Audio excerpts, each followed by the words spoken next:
and News. Tomorrow's headlines today. Good afternoon, Klamath Basin. It's Monday, July 9th, 2018. I'm Kurt Liedtke with the Herald and News. Here's a preview of some of the stories you can find in tomorrow's edition of the Herald and News. These are tomorrow's headlines today. Following months of volunteer efforts and hard work, Friday marked the official opening of Good Duck Park in Merrill. A ribbon-cutting ceremony was held Friday morning to formally dedicate the new park, which features benches, plant life, trees, and a pristine wildlife viewing area in a tranquil setting sandwiched between Highway 39 and Lost River. It is named in honor of Carl Barks, who was born in Merrill in 1901 and became a world-renowned animator for Disney, creator of the DuckTales comic books, and considered one of the most influential comic book artists and storytellers of all time. The park includes kiosks noting history of the Lost River, local wildlife, and Barks' accomplishments. F-15 flight training and simulated dogfights are causing concern for some users of wildlife areas, turning remote, quiet wilderness sites into loud, confusing war zones. Recently, Gabe Howe of Ashland visited Kalmiopsis Wilderness Area around the same time that the Air National Guard was conducting flight operations, and for the same reason, to get away from people. The area is part of the Dolphin MOA, a secondary training area that the Guard can use without the consent, blessing, or even knowledge of Rogue River-Siskiyou National Forest officials because the military and the Federal Aviation Administration controls the airspace.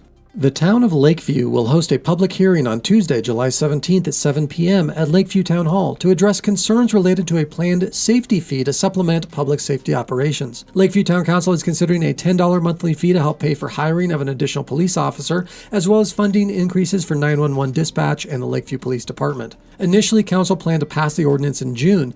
To save on postage, the fees were going to be included in the same envelope as monthly water bills, which led some residents to believe this was a hike in water fees that wouldn't be funding water quality improvements, causing outcry. The public hearing is intended to gather public input and detail the planned fee.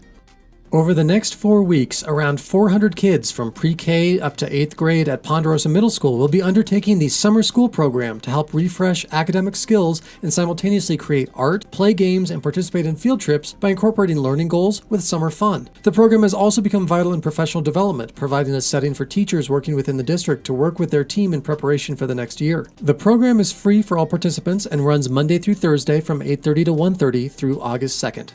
And those are just a few of the stories you can find detailed in the Tuesday, July 10th Herald and News. Be sure to follow us online via Facebook, Instagram, Twitter, YouTube, heraldandnews.com, and you can subscribe to our podcast on most podcast sites such as iTunes, Google, TuneIn, Spotify, iHeartRadio, and many more. Be sure to check back each day for the latest podcasts, videos, and breaking news impacting the Klamath Basin, and thanks for listening.